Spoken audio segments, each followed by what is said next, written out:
नमस्कार मंडळी. आज नाश्त्यासाठी मी होममेड सँडविच बनवले. हे बघा कसं वाटते सँडविच. मस्तपैकी सँडविच बनवले. तर आहोंनी मला भरून दिलं, मी टोस्ट केलं. तर बघा आहो, खाऊन बघा कसं झाले. आणखीन मला सांगा कशी झाली टेस्ट. तर आमच्या आहोंनी मला खूप मदत केली, कापून दिलं सगळे स्लॅक्स करून. कांदा, काकडी, टॅमॅटो, बीट, बटाटा. एक नंबर. कसं झालंय असं करा. छान झालं. खूप छान झालंय. ठीक आहे.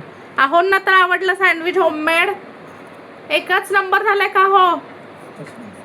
ठीक आहे, खावा मग. तर बघा मैत्रिणींना, होममेड सँडविच कसं बनवलंय मी. छान झालंय आणि आहोंना आवडलेलं आहे. त्यांना शेजवान चटणीसोबत खूप खायला आवडतं, टॅमॅटो सॉसपेक्षा. तर असं आहे आमचं सँडविच बनवलेलं. अजून पण आहे हे बघा.